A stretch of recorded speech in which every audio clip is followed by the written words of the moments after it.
Hare Krishna, Hare Krishna, Krishna Krishna, Hare Hare, Hare Rama, Hare Rama, Rama Rama, Hare Hare,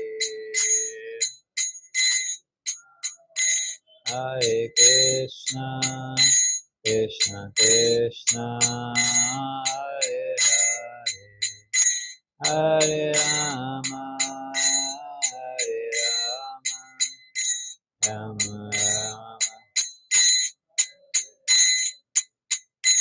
Hare Krishna, Hare Krishna, Krishna Krishna, Hare Hare, Hare Rama, Hare Rama, Rama Rama, Hare Hare,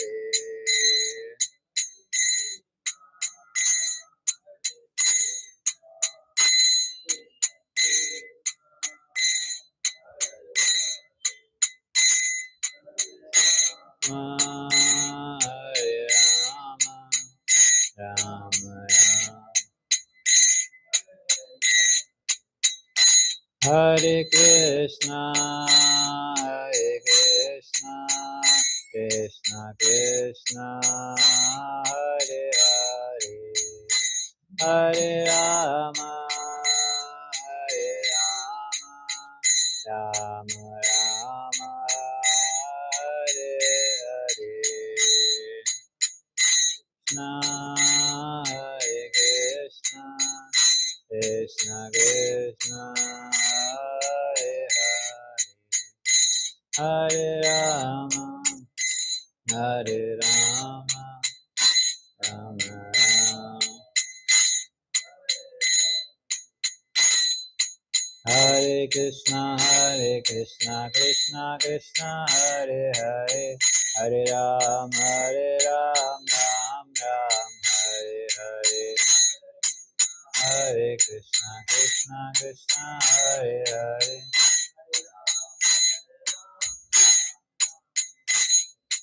Hare Krishna, Krishna Krishna, Hare Hare, Hare Ram, Ram Ram, Hare Hare,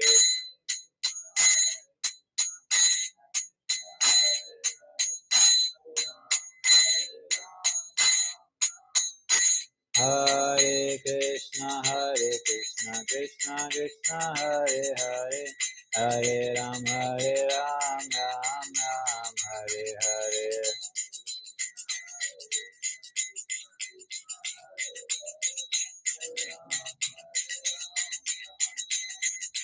Hare Krishna, Krishna Krishna, Hare Hare, Hare Ram, Ram Ram, Hare Hare,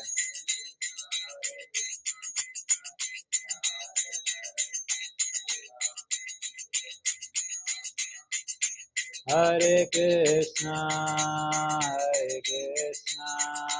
Krishna Krishna, Hare Hare, Hare Rama, Rama Rama, Hare Hare,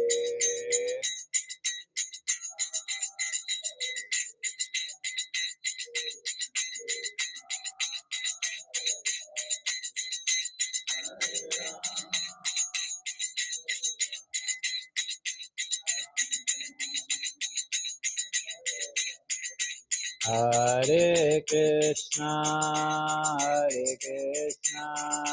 Krishna Krishna, Hare Hare, Hare Rama, Rama Rama, Hare Hare, Krishna, Krishna Krishna, Hare Hare, Hare Rama, Rama Rama, Hare Hare. Yogdharma Harinam Sankirtan ki jai. Jagat Guru Shila Prabhupada ki. Hare Krishna. So, welcome all of you for this Festival of Enlightenment series, the Bhagavad Gita series which we conduct every Saturday. So, how many of you have come for first time? Me too. All of you have come for at least one or two sessions, right? Okay. So we'll begin the session by before that we'll offer some prayers, because for understanding the spiritual subject matter it requires mercy, and that mercy we can get through prayers. So therefore I'll say the prayers and you can repeat after me. Om Namo Bhagavate Vasudevaya.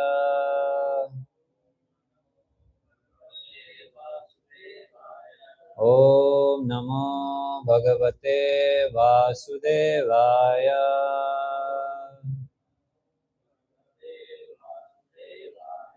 Om Namo Bhagavate Vasudevaya. Om Ajnanatimirandasya Jnananjana Shalakaya Chakshurunmilitam Yena Tasmai Shri Gurave Namaha. Namo Om Vishnupadaya Krishna Preshaya Bhutale Shrimate Bhakti Vedanta Swaminiti Namine. Namaste Saraswate Deve Gauravani Pracharine Nirvishesha Shunyavadi Paschatya Deshatarine. Jai Shri Krishna Chaitanya Prabhu Nityananda Shri Advaita Gadadhara Shrivasadi Gaura Bhakta Vrinda. Hare Krishna Krishna Krishna Hare Hare Hare Rama Rama Rama Hare Hare.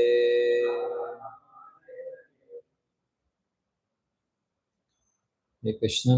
So today's session is taken as it is from Bhagavad Gita without any contamination. Hey, you can sit a little bit this side. I cannot see this. No, this one. The person's. I said because I cannot look at. I should look at everyone so that I get to know what each and everyone is doing. So in today's session, you will realize how much practical Bhagavad Gita is. Why it is called as life manual. You'll realize how much practical and how much applicable it is in current age also. You know how much time before Bhagavad Gita was spoken? How long it has happened since Bhagavad Gita was spoken? How many years? Anyone has any idea? Correct. More than 5,000 years. But then this is the only scripture which is standing even, and it has passed all the time test of time. All other scriptures, literature, you see, it goes away with time. But this scripture, even though now after 5,000 years, it is still applicable to each and every one of us. So you'll realize how much practical and how much amazing scripture this is today after learning today's session. So before starting the session, we dedicate this presentation to His Divine Grace A.C. Bhaktivedanta Swami Prabhupada, who is the founder Acharya of ISKCON. He was the one who founded ISKCON.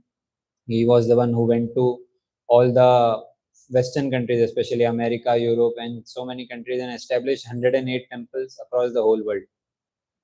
That too at the age of 70. When people plan retirement, 70 means people will plan retirement. That now I want to settle at my place. Now I don't want to do anything. But at such an ripe age, he went to these countries alone, struggled so much, and he planned these 108 temples across the whole world. That was his power. And he presented many books, many literatures, including Bhagavad Gita, Srimad Bhagavatam, volumes and volumes of books. And his books were very, very special, very, very powerful, because he had presented it as it is, without any contamination. He has not presented his own personal idea, but he presented what Krishna wanted to present. Therefore, his books are remarkable. If you see his books, even word to word meaning of each and every word is given. That much in that much detailed manner, he has written all his scriptures. And then for day and night, he used to be in service of Lord Sri Krishna. He used to sleep only 2 hours. Can anyone try sleeping only 2 hours? In 2 to 3 days, you will realize that how much spiritually elevated we are. But because he was very, very highly spiritually elevated, he could do that.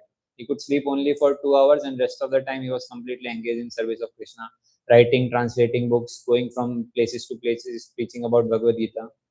So therefore, it's very important to express our gratitude. If today on a Saturday evening we are sitting and discussing Bhagavad Gita, it's only by His mercy. It's only by His mercy it is possible. So therefore, by offering our respects and gratitude towards Him, we'll begin the today's session. So what is the name of today's session? Mind Your Mind. Very interesting name. Yo, what is the meaning of Mind Your Mind? Anyone wants to guess? You heard the phrase mind your words. What is the meaning of that? Being in limits, being careful, be careful about it, be mindful about it. Like that, many people say, mind your business, mind your words. So similarly, the topic which we have, the name which we have chosen is mind your mind. Be very, very careful with your mind. So in today's session, we will realize how actually mind makes our life miserable and how can we actually control it. So therefore, today's session, you will realize it's very, very practical. So before starting the session, let's discuss a small question. So how many of us hear multiple voices from within while taking any decision? How many of you? Everyone, right? Multiple voices come. One voice said do this, another voice said do that. So should I do this or should I not do this? Or should I take this field or should I take that field? So let's analyze what are these two voices which are coming into your head, which are coming into your mind while taking any decision. Let's study the nature of mind in today's class. So we'll see a very nice verse from Bhagavad Gita. You can repeat after me. Bhumirapo nalo vayu khammano buddhirev cha ahankara iti yamme bhinna prakritirashtadha. Someone can read the translation. Earth, water, fire, air, ether, mind, intelligence, and all people. All together, these eight constitute my material energy. So this is very famous verse. We have referred to this verse in our previous sessions also. So here Krishna is saying to Arjuna that earth, water, fire, air, ether, mind, intelligence, and false ego, all together these constitute my separated material energies. So whose energy is this? Earth, water, fire. Everything which you see in this material world is made up of 5 things, combination of 5 things, that is earth, water, fire, air, ether. Even this body, they say 70% made of water. So like that, all these constituents which you are seeing around, it's all made up of combination of these 5 things. And then there are 3 subtle energies, that is mind, intelligence, and false ego.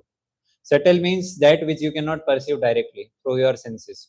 Like everyone has mind, right? Everyone has intelligence, but can you perceive? If I ask you, show me your mind or show me your intelligence, can you show it? But does that mean that you do not possess mind or intelligence? You possess, but it is subtle in nature. No one can see it. So therefore, mind, intelligence, and false ego, these are the 3 entities which are very, very subtle. So let's understand the functioning of mind and intelligence with a small example. So the two voices which you hear in the mind, in your contemplation while taking any decision, let's see what these two voices are. Let's understand with a small example. So once there was a diabetic patient. He was at a very, very high diabetes, very, very high risk. He had went to doctor and doctor said that, see, your diabetes is very, very high. You are almost towards the line. If you take one more sweet, you will die. For sure, you will die. You will not be able to sustain. Now he has got this, and now at the same time he has got invitation for a marriage. Invitation for the marriage. So this person, he went to the marriage and it was an Indian marriage.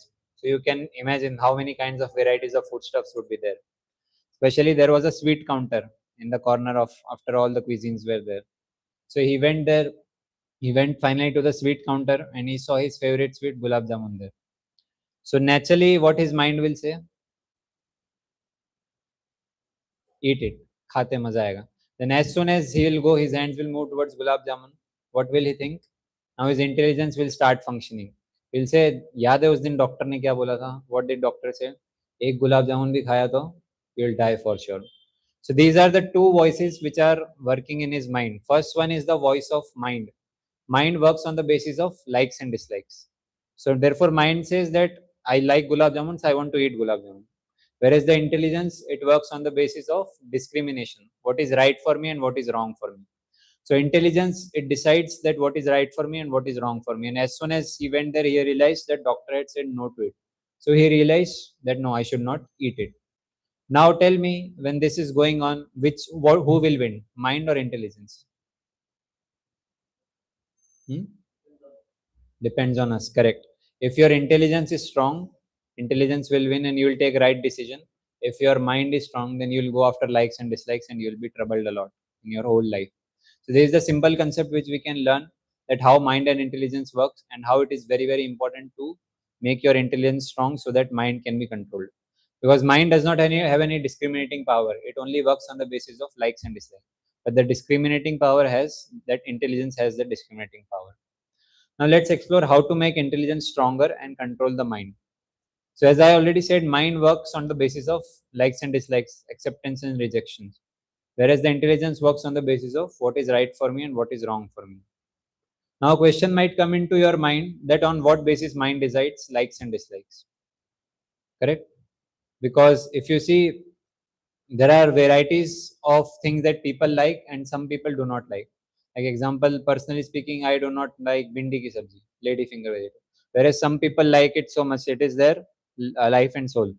So where from these likes and dislikes are coming? Everyone has different set of likes and dislikes. Some people like mango, whereas there are also exceptional people who do not like mango. So where from these likes and dislikes are coming from? What is the basis of the discrimination? Any guesses? Previous life. Okay, you are very close. Very nice. So the basis of this discrimination is samskara or the impression on the mind. You heard the word samskar? Heard? कैसे संस्कार दिए इसके माँ बाप ने इसको? This is very famous terms. So what are these samskara? Samskara are nothing but previous impressions of your past experiences. In past, if you have had some good experience of a new thing, then automatically a good impression is created in your mind. And again, when that situation comes, that samskaras takes over and it obliges you to do that thing again. Example, for eating a gulab jamun, let's say a child is eating gulab jamun for first time. He loved it and a good impression is being created in his mind. A good samskara has been created in his mind. And now whenever he'll see gulab jamun or any brown thing again, he will realize or he will think of that gulab jamun again and he wants to eat it again. So these are the samskaras or impressions on the mind. So any good experience make good samskara in the mind and any bad experience make the bad samskaras in the mind. So on what basis the impressions are created? It is created on many things like what we see, what we hear. Example of making money. Like many people, they run after money because people say that money is sweeter than honey. पैसा के पीछे भागो. Like from childhood we are being taught पैसा नहीं है तो कुछ नहीं होगा, पैसा है तो सब कुछ है. So therefore we are all starting, we are all running after money. Where from this impression is coming? Because since childhood we have heard this thing. कि पैसा बनाओ, you have to earn a lot. Like in childhood, we were friends, we were discussing that what will be your profession, what will you do when you will grow up. Some were saying doctor, some were saying engineer. One of my friend, he said that I'll become भुट्टा वाला. भुट्टा वाला समझते हैं? Corn seller, मक्का ही बेचते हैं ना जो कॉर्न. We all are, अरे भुट्टा वाला बनेगा, you want to become a corn seller, why you want to become corn seller? So he said, Arey, you don't know. He stands in front of our school and so many people come every day to him and they give 10 rupees to him. Just imagine how much rich he would be. So therefore, people, we all the impressions are made on what all things we perceive around. So based upon that, impressions are made. Like some people, they are interested, they might not be interested in stock market, but then when you come on lunch table together with sitting with all of the colleagues, and one colleague said that, Arey, did you invest in that particular stock? At that time, that impression that comes into your mind, oh, what is that stock exchange? What is all these things? I also want to take part into it. So that's how samskaras are being created. So therefore, this product companies also, their advertisement companies, they do like that. They advertise that buy this thing and you will become happy. The isko laga dala to life Jingalala, Tata Sky. So they make all these slogans to make strong impressions in your mind, so that whenever you go, you can see those things only. Like initially, if you go to a mall to buy toothpaste, naturally your hand will go to that toothpaste जिसमें नमक है, because बचपन से हमने we have seen the advertisement and that impression have been created in your mind. And that's how companies also play with these samskaras. Like an example is given of Domino's. I think I had shared this example previously also. You know how Domino's, what they do to increase their sales? Let's say you order Domino's pizza to your home. From 4 or 5 pizzas you ordered. So with that, they'll give you lot of chili flakes, even much more than required. जितना चाहिए उससे ज़्यादा देंगे. So what will you do after you have eaten nicely? The extra chili flakes packet are there. What you'll do? You'll keep it in refrigerator. Fridge में रख दोगे to maybe to use it for a later point of time. And then the next day or after few days, when you open the fridge, your vision goes to that chili flakes. And with that, you link that, that day I had eaten Domino's pizza. That was very nice. I enjoyed a lot. Let me order it once again. So therefore, that's how they give more chili flakes, so that you can be tricked into ordering more and more. So therefore, these advertisement companies, they play with your mind just by these samskaras. So mind also play with these samskaras. So samskaras are created from two sources. One is the experiences which we have in this life, and one is experiences from previous lives also. Like let's say a new child is born, it also it has its own likes and dislikes. A child is just born, but still he might have likes and dislikes. Where from it is coming from? It is coming from past life. So therefore, these samskaras are also stored into your mind. So mind plays whatever samskaras which we create, mind plays with that. So how many of you have used any photo editing or video editing software any time in their life? Almost everyone. Eh? Which is the best photo editor or video editor? Any names?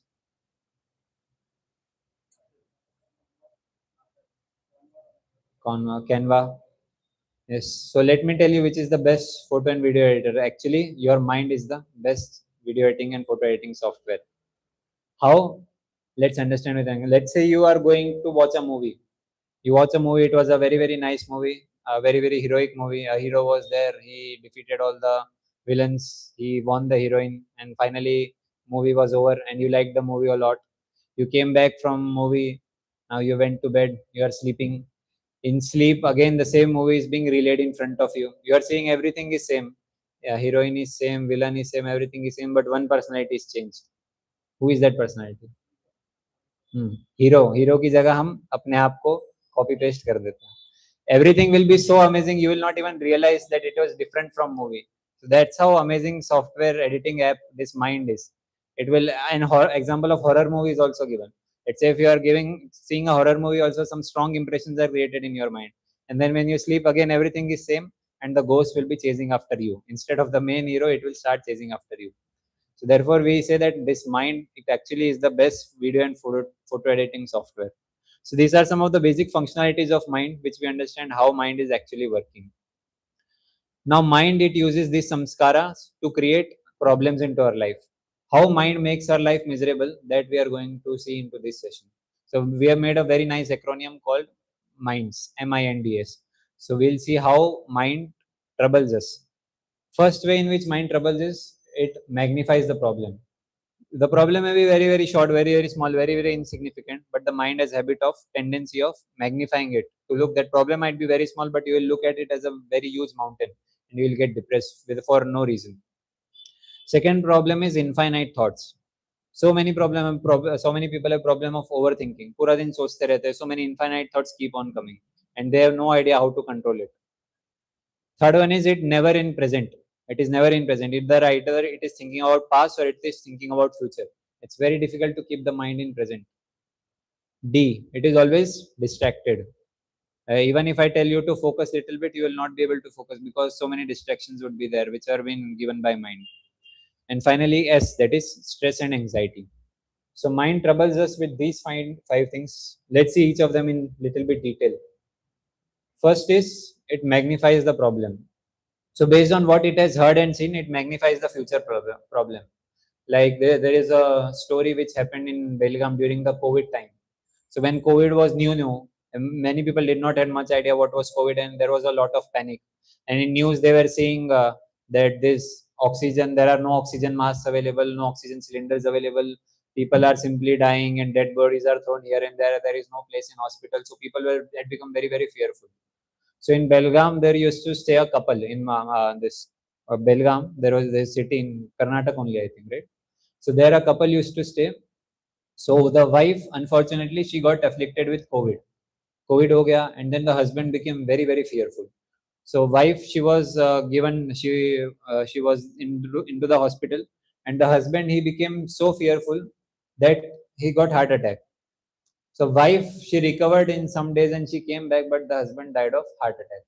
So the problem was actually very, very small only. COVID, it was not a great disease, but then because of the widespread rumors which were going on, he became so panicked that he got heart attack and unfortunately he died. Whereas the wife, she recovered, simply recovered from COVID and she came back. So you see, the problem was not very, very big. It was small only, but then mind magnified the problem to a great extent, thinking that now everything will be gone. Like our 10th examination also we see. Like personally, when I came from 10th exam, my first exam, it was the science ka exam tha, board exam. I came, I was writing very nicely. I thought there should be good handwriting, nice presentation. So I was writing slowly, and unfortunately, I forgot to take the watch. So immediately bell rang. That last 15 minutes remaining, यार मेरा 30 marks का अभी लिखना बाकी है. So I became panic. अरे board exam is there, and now I lose so much time. I tried my best, but still some 15 marks I could not write it up. So then I came out very, very depressed. I was not even looking at my parents. I thought my life is over. Jeevan khatam ho gaya because I lost. So it is a very, very insignificant problem. But we thought now it does not even matter. It does not have a little bit impact also. But then mind has this tendency to make it bigger. Arey, sab kuch kho diya. You lost everything. So therefore, people become depressed. And trust me, actually, there is no problem in life which is unsolvable or intolerable. Everything can be tolerated with time. So this is how mind creates this problem.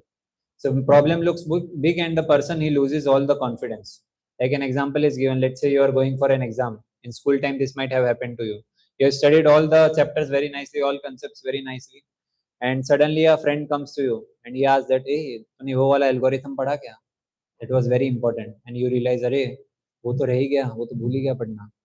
And then from there your confidence goes to rock bottom, even though you might have studied everything else, but you thought, "अरे वो एक concept भूल गया, now I've forgotten everything." You'll become depressed and you'll ruin the examination. So all these things, these are the example that many people, they become so much negative that they blame themselves that you are useless, you are careless, you are reckless. So like that, even though the problem might be very, very small. And because of that, you see, this is the characteristics which is given by World Health Organization. According to WHO, India is one of the world's worst hit nation by depression. So because of this problem only, the problem is insignificant, but because mind magnifying it, people are suffering through a lot in depression, especially in India. India is leading in depression. It's worst hit. So there is a very nice solution given to it, and it's called a why worry chart. Why worry chart means why are you worrying? So there is a very famous chart. Let's analyze this chart. So first of all, a question is asked to a person that, do you have a problem in life? Let's say a person says, no, I do not have any problem in my life. Then why to worry? Problem in your जीवन में, तो why are you worrying? Then the let's say person says, yes, I have a problem in my life. So the next question is asked to you, can you do something about it? क्या कुछ कर सकते हो उस problem के बारे में? So let's say the person says, no, I cannot do anything about that problem. Then again, same conclusion. Then if you can't do anything, then why are you worrying? And then let's say he says, yes, I can do something. Then again, the solution is, if you can do something about the problem, that why are you worrying? So actually, you see, all problems are insignificant only, and everything can be dealt with very nicely. But actually speaking, this chart, only a spiritualist can apply this chart in his life. Not any ordinary materialistic person can apply in this chart. Because spiritualists understand that there are some situations, some problems in their life which is beyond their control. They do not possess any control over it. So therefore, only they can be worryless or fearless. So this is how first point. What is the first point? How mind creates the problem? M. What was the acronym for M? Magnifies the problem. So this we have discussed. Now let's go to I. What was I? Infinite uncontrolled thoughts. So let's see from a small video. We do not have voice, but I think subtitles are there. You can go through it.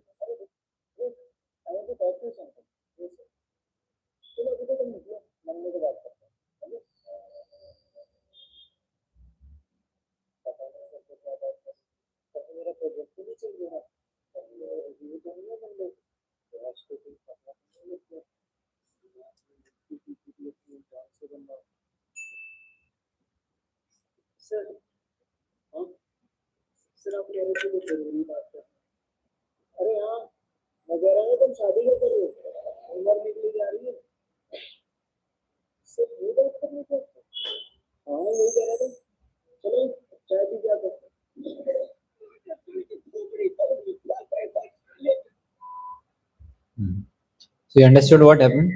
So he was a person working in the for the manager as an employer, and manager while going for weekend he said that I want to talk something important to you.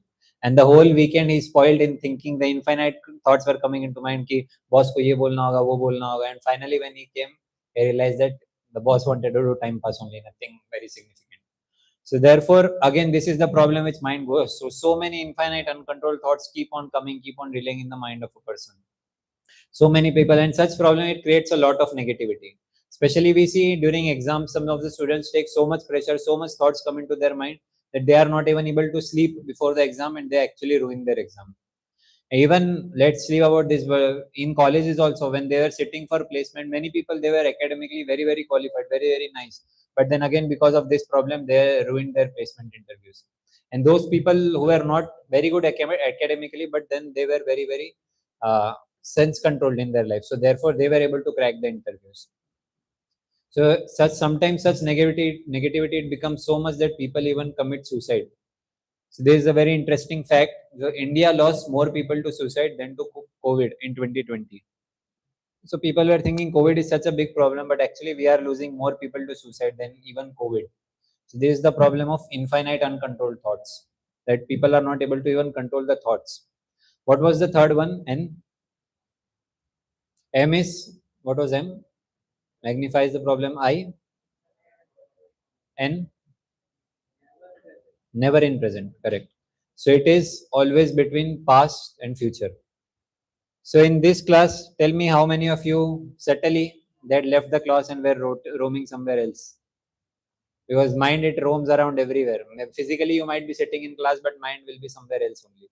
So this happens. It's very difficult to keep the mind in present. It actually does not allow us to be in present, and because of that, productivity of a person reduces. Like let's say, while studying many times, while studying any science or math formula, you might have seen that you have studied it 10 times, but still it is not going in your head. 10 बार पढ़ लिया, but still it is not going in your head. Why? Because the mind is not in present. It is thinking about somewhere else. So therefore, productivity of a person reduces. Sometimes while taking food, you are watching TV, and TV देखते देखते पता ही नहीं चला खाना खत्म हो गया, plate खाली हो गई. Why? Because you are so much engrossed there, you are not actually in the present, what is going on. So many times we also see that people, hours together, they are just peeping out of the window, doing nothing, thinking about past or future. They waste so much time thinking about that only. And many people, they live in their own world of imagination. अपने ख्यालों की दुनिया में रहते. They are never able to stay in present. Like there is a very famous story, an example of pot seller comes. Like once there was a poor person, and he thought he will make a lot of profit by making clay pots, and he'll sell the pots. So from somehow he arranged some little bit money for some 4 clay pots, and he made little bit clay, and he made 4 clay pots. And he thought that, and now he went into his own world of imagination. He was thinking that ये 4 clay pots बेच करके I'll make a lot of profit, and with that I'll make 10 more clay pots, and after that selling that I'll make 100 more clay pots. Like that I'll go and selling more and more and become more and more rich. Then I'll buy a now nice villa, nice house in Juhu, in the front of sea facing area, and then I'll get married, and then I'll have my wife, and I'll take full charge of my wife, full control of my wife. And when she will not listen to me, I'll kick my wife.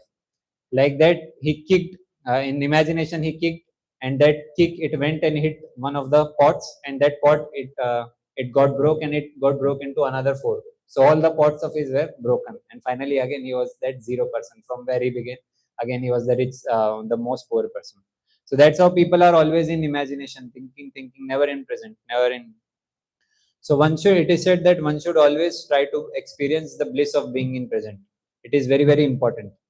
And how this can happen? This can happen through mantra meditation, by chanting, because chanting is the thing where we bring our mind back on hearing the Hare Krishna Maha Mantra. So therefore chanting helps us being in the present. So first was magnifying the problem, second was infinite thoughts, third was never in present. Now let's say D, that is distraction, not able to focus. Even if I tell you that close your eyes for 30 seconds and think about nothing, can you able to do that? So many thousands of thoughts will come in, thousands of thoughts will come in 30 seconds. So therefore, mind is always distracted. Like in childhood, we thought that our timetable banaya, now I'll study 2 hours continuously with no any distractions. I'll study for 2 hours continuously. And you kept your phone aside and you started studying, and immediately you hear a notification. Two phone baja. And you thought maybe let me leave it, let me study. But then the thought came into your mind, कहीं प्रधानमंत्री का message तो नहीं आया होगा, very important message might have come, I might have missed it. So you go and then you start scrolling and you are gone. So that's how distracted we are in this current position. And then finally S, that is stress and anxiety. Mind becomes the source of stress and it gives you a lot of anxiety. The mind will keep on comparing yourself with people around, thinking that they are better than us. Life तो वो जी रहा है. Looking at the WhatsApp status, अरे सब लोग ऊटी घूमने जा रहे हैं, सैटरडे संडे सब उधर है, और मैं देखो आई एम अ माइजर पर्सन, मेरे को गीता क्लास जाना पड़ रहा है और कुछ करने के लिए है नहीं मेरे लाइफ में. Such a miserable person I am. So much stress and anxiety is going on in my life. So like that, mind keeps on tricking a person. So these are the 5 ways in which mind creates the problem. There are many ways, but these 5 are the basis. So let's, for a quick revision, let's see what was M. I, infinite thoughts. N, never in present. D, distraction. S, stress and anxiety. So after going through all this, tell me, is mind our friend or enemy? दोस्त है कि दुश्मन है mind? बोलो, एक answer देना है. How many of you think mind is our enemy? One person, okay. How many of you think mind is our friend? अरे दो ही ऑप्शन है, या तो ये या तो both. Okay, very nice answer. So now you will realize the practicality of Bhagavad Gita, how much practical Bhagavad Gita is. Repeat this verse after me. Bandhuratmanatmanastasya yena atmaivatmana jita anatmanastu shatrutve varte atmaiva shatruvat. Someone read the translation.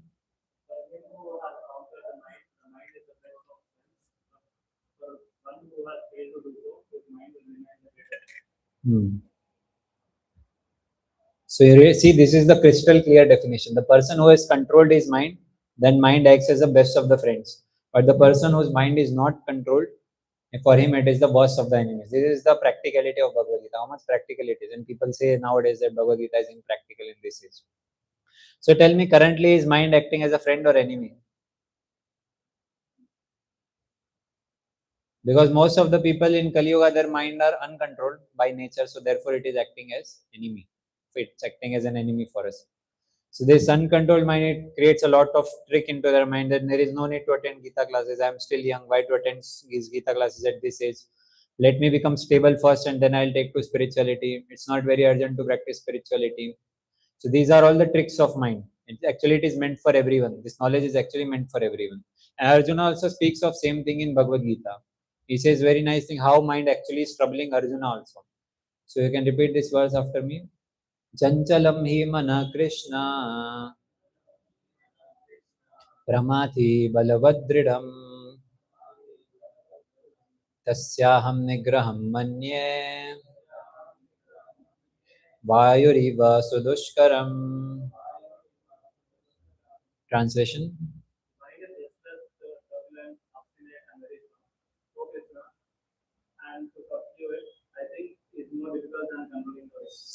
So who is saying this? Arjuna is saying that the mind is restless, turbulent, obstinate and very strong, Krishna. It is more difficult than controlling the wind. So can you imagine, can you even think of controlling the wind? Wind ऐसे जा रहा है और आप फूक मार के make it and go in other direction. Is it possible? No. So more difficult than controlling wind, Arjuna is saying is controlling the mind. So that's how, and this is not some ordinary, Arjuna is not some ordinary Kali Yuga person.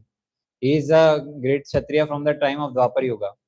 He was so intelligent that he could understand the entire Bhagavad Gita in just matter of 30 to 45 minutes. Whereas for us, for understanding one verse only, it takes hours and hours together. But Arjuna, he was so much mind controlled that he could understand whole Bhagavad Gita in 45 minutes. But still, he is saying that it is very, very difficult to control the mind. How much sense control and mind control Arjuna was? There is an example that comes of Jayadratha. You heard of this personality, Jayadratha? So he once actually he kidnapped the wife of Pandavas, Draupadi. When they were in exile, Pandava's wife Draupadi. So Jayadratha actually took the opportunity and he kidnapped the wife of Pandavas, Draupadi, and he ran into some direction. And then when Pandavas came to know Bhima, Arjuna, everyone, they started running after Jayadratha. And then they met a person. Bhima and Arjuna, they were running and they met other person on the way. And they asked that, did you see that Jayadratha with Rath going with some female? And they said, ha, he went into that direction, the person said. And Bhima immediately started running into that direction. But Arjuna, he was very, very intelligent. He thought that Jayadratha is on a chariot. We can never catch him by running. So what it is, he asked the person that how long before that Jayadratha went.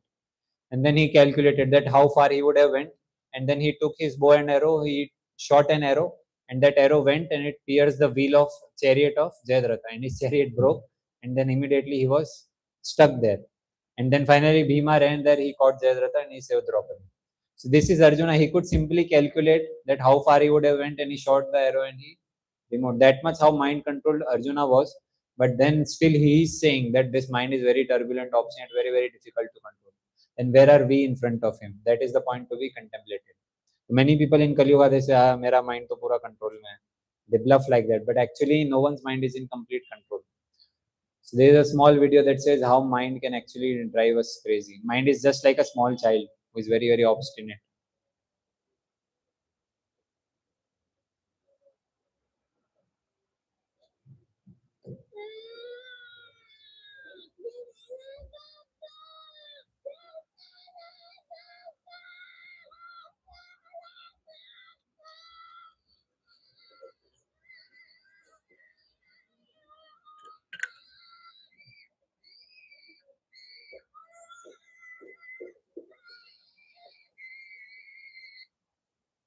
So this is how our mind is also. It is so obstinate and so turbulent. It's very, very difficult to control it. So this a very nice analogy comes in Kathopanishad that explain how our mind works. This very, very nice example, an example of chariot is given. So our mind, this our complete body is compared to a chariot. So you see, so these 5 horses, what does these 5 horses represent? Anyone wants to guess? 5 senses. What are the 5 senses? Eyes, nose, ears, tongue, and skin, touch. And then there is these 5 horses are connected to 5 senses. And the rope, what does rope represents? Rope is represented by mind because mind is directly connected to senses. And then the person, the driver who is driving, it is compared to intelligence of a person. And finally, the last, you see at the last, there is a person sitting who is very horrified. So that is nothing but spirit soul. And the complete chariot, it is compared to body of a person. So let's see, this is how the body of a person is running. Like 5 senses are compared to 5 horses. The rope is compared to mind. The driver is compared to intelligence, and the passenger sitting is compared to the spirit soul. Now, for a smooth functioning of a chariot, the horses should be controlled, and for that, the driver should be very, very strong. If a driver is very, very strong, if he is holding the ropes very nicely, then horses will be in control and chariot will move very, very smoothly. But let's say if the driver is weak, then what will happen? Ropes will be loose, horses will run hither, thither, they will run here and there, and who will be the person suffering? The spirit soul sitting at the end, he will be suffering. So therefore, driver represents intelligence. So if the intelligence of a person is strong, then automatically mind will be under control and senses will be under control. But at the same time, if intelligence is weak and mind is strong, then the horses will take the control, they'll run here and there and they'll create the havoc in life of a personality. So actually speaking, at this current position, our mind is very, very strong and our intelligence is very, very weak. A trivial example comes when we wake up in the morning. How many of you have this example of waking up early in the morning, keeping an alarm of 5 o'clock, but then ending it up, snoozing it again and again? How many of you have that experience? Everyone, right? Especially before the exam, studying for the exam. So why this thing happen? Because intelligence is weak and mind is strong. Mind is thinking mind. Let's say you wanted to go for an exam, 8 o'clock your exam was there, and you thought that 5 o'clock I'll wake up and by 5:30 I'll become ready. Then 5:30 to 7:30 I'll study, and then in half an hour I'll take breakfast, and 8 o'clock I'll go to examination hall. And then as soon as 5 o'clock alarm rings, the mind thinks that no, I want to sleep. And then the intelligence will start working to fulfill the plans of mind. So intelligence, if the intelligence is weak, the intelligence will think, अरे साबुन से मत नहाना, 2 minute में नहा ले, bathing it won't take half an hour, 15 minutes में हो जाएगा, sleep 15 minutes more. So like that, mind will keep on intelligence will keep on planning to facilitate the mind to sleep more and more, and that's how the mind tricks. One of the personalities in our college, so he studied whole night for exam, but then unfortunately he slept at 5 o'clock, and the exam time went by and he woke up at 11 o'clock. He studied for whole night, but he could not even attend the exam. So that's how strong mind is. So actually speaking, daily when we wake up, we are losing to our mind. दिन की शुरुआत होती है mind से हार करके, because our intelligence is very very weak. That's how our pathetic condition is. So after seeing all these example, how many of you feel that mind is controlling you? किन किन को लगता है mind is controlling you? Almost everyone, right? If someone is saying I am controlling the mind, then he is Paramhamsa. He need not attend these sessions or discourses or these classes. So now the question you might say that problem to bata diya, problem to hame bhi pata tha, but then tell me the solution, how to control the mind. So for that also we have come up with a very nice acronym, how to control your mind or how to mind your mind. So for this also we have come up with acronym, the same acronym, mind, M-I-N-D. So let's see all four, the solution for this. First is M, that is make the intelligence strong. Second, I, that is involve in positive engagement. Third, N, that is never trust the mind. D, delete previous impressions. So let's see how to achieve all these four things and how it can help us deal with our mind. First is make the intelligence strong. So as I already said, when the driver is strong, chariot will move very, very smoothly. So similarly, when your intelligence is strong, when it has taken control, then it can control your mind. Now, how to make the intelligence strong? We can make the intelligence strong by studying scriptures like Bhagavad Gita. Because Bhagavad Gita, it explains that what is right for us and what is wrong for us. So as we all know, intelligence works on the basis of what? First of all, tell me, mind works on what basis? What we discussed? Likes and dislikes. Intelligence, right and wrong. What is right and wrong? From where will you come to know what is right and what is wrong? From scriptures. So when you study scriptures like Bhagavad Gita, you will realize that what is right for me and what is wrong for me, and automatically in turn your intelligence will become strong and you'll be able to control your mind. So therefore it is said you should sharpen your intelligence with scriptures.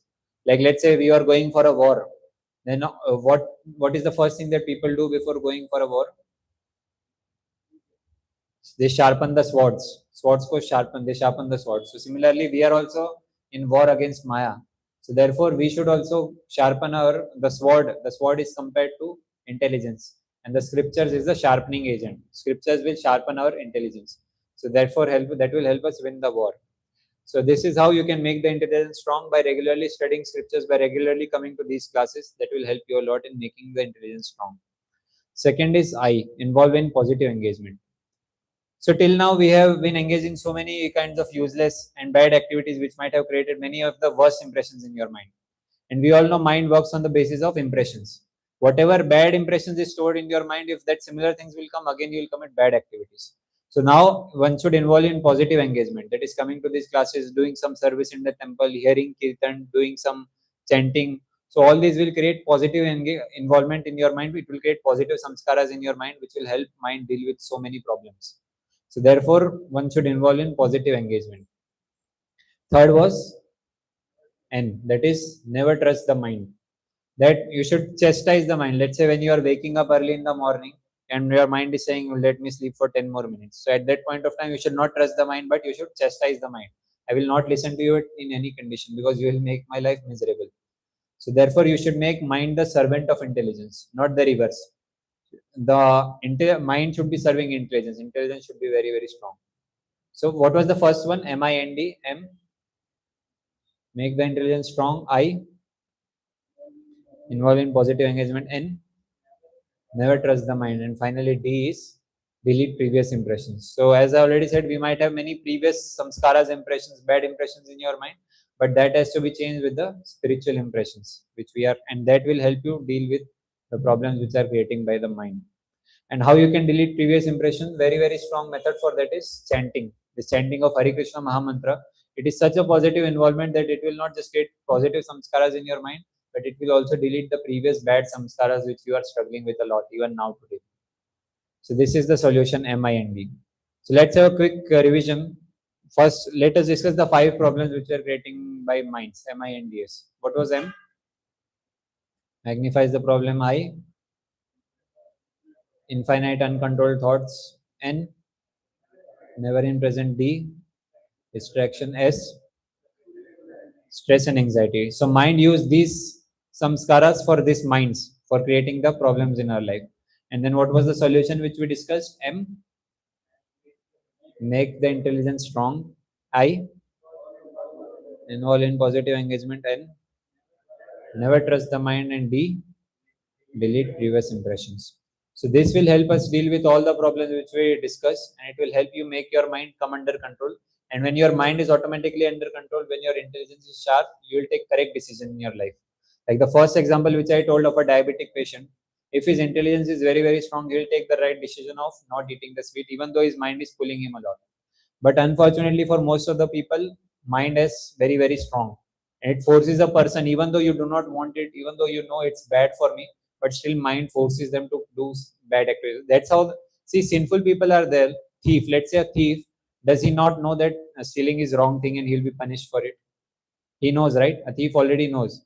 But then still his mind has taken over and his intelligence is very, very weak. He is not able to discriminate what is right for me and what is wrong for me. His mind has completely taken over and therefore he is committing all these sinful activities also. But for a people who is intelligence is very, very sharp, he will never be engaged in these kinds of stupid, useless activities. So therefore, it is compulsory for everyone to make the intelligence strong. And that happens by studying scriptures and doing mantra meditation. These are two powerful techniques by which you can make intelligence strong and you can win over the mind.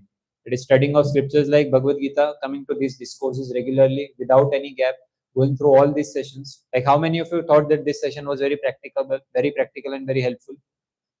Everyone, right? Yeah, even I also, when I attended this session, it was like eye-opening. I am suffering a lot. Today I came to know how my mind is troubling, and these are the nice solutions. So when you come to these discourses, then only you will realize the practicality of Bhagavad Gita. And then finally, chanting of Hare Krishna Mahamantra is most powerful tool that will help us delete previous impressions, create nice positive impression, and it will also help you make intelligence strong, and it will help you make mind completely under your control, under your grasp. So this is the best solution which I can provide to you to control the mind, which it's not again my solution, but the solution of the acharyas and solution from Bhagavad Gita. So with this, I'd like to pause. Do we have any questions? We can discuss some question or some discussion. Anyone? Anything from any of the sessions or any general doubt also we can take.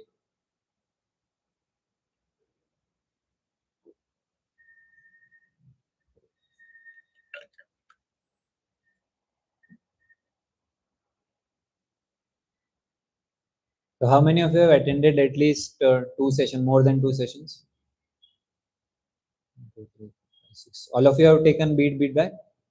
Okay, so those who are not taken, they can collect after today's session and they can continue chanting every day, every single day, 1 round of Hare Krishna Mahamantra. So these level 1 sessions, we are almost halfway. We have completed 6 sessions. And then now final 6 sessions are remaining. After that, we'll start level 2 series. So these, what we are studying right now is just the basics of Bhagavad Gita, but we intend to go in depth also. Level 2, level 3. So there we'll have very nice philosophical conversations based on Bhagavad Gita and many other higher scriptures also. So, but to qualify for level 2, you should attend at least 6 sessions. At least 6 sessions, and other sessions which you are not able to come physically, you should watch them online. But 6 sessions, you should be physically present. And then you should come to at least chanting of 2 rounds of Hare Krishna Mahamantra daily. So that will make you qualified. So now I think almost all of you are chanting at least 1 round of Hare Krishna Mahamantra daily. So this is, we are halfway. You have 5 to 6 more weeks. You can come up to chanting 2 rounds of Hare Krishna Mahamantra daily. And then you will be qualified for level 2 in-depth sessions also, which will be very, very nice, very, very amazing, and at the same time very, very eye-opening to learn. So those who are not bead bags, they do not have bead ways, they can collect in today's session and they can start chanting each and every day at their respective places. This chanting is very, very important, very, very helpful. Like these sessions, you can attend only once a week on Saturdays, but chanting you can do each and every day at your respective places in your home, PG, etc. etc. So therefore, I request everyone without fail to carry a bead and bead bag with them and try practicing spirituality each and every day without fail. So with this, we'll go for our next program. That is, we'll do mantra meditation for next 10 to 12 minutes. The volunteers can distribute the beads.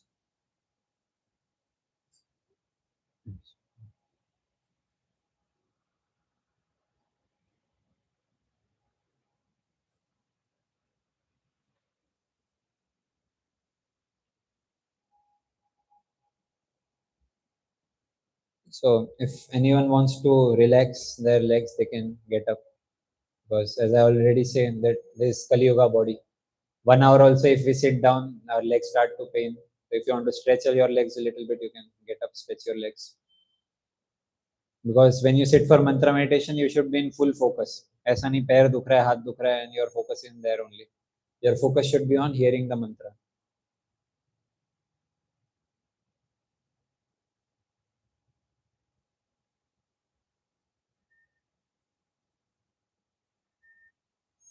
So how many of you are doing it for first time? Mantra meditation. Everyone has experience. Yes. So I'll just teach how to use the beads. So you should hold the beads like this. It should not touch the ground. Beads. And then this is the Guru bead, or we call it Krishna bead, the main bead. Except for this bead, there are 108 beads like that. And this is the 109 bead. So on this, we chant the invocation mantra, and then we chant 108 times Hare Krishna Maha Mantra. After chanting each and every time, we move it like this. So one time we chant Hare Krishna, Krishna Krishna, Hare Hare, Hare Ram, Ram Ram, Hare Hare, and then you move the beat. So like that, we complete full round, and that creates a full 1 round of chanting of Hare Krishna Maha Mantra. So that we are going to chant now for next 10 to 12 minutes. So I want everyone to close their eyes for next 10 to 12 minutes. Your focus, there is only one goal of your life, is to try to hear each and every syllable of this mantra. If your mind gets distracted, if it goes here and there, then bring your mind again back to hearing of this Hare Krishna Maha Mantra. As I say in all the classes, even Srila Prabhupada used to say that 99% of your progress in spirituality depends upon this chanting of Hare Krishna Maha Mantra. How much qualitatively, with how much focus you are doing, it depends upon that. So the goal of this chanting is to hear each and every syllable of the mantra very, very properly with proper pronunciation, and it should go into your head. So with this, everyone can close their eyes.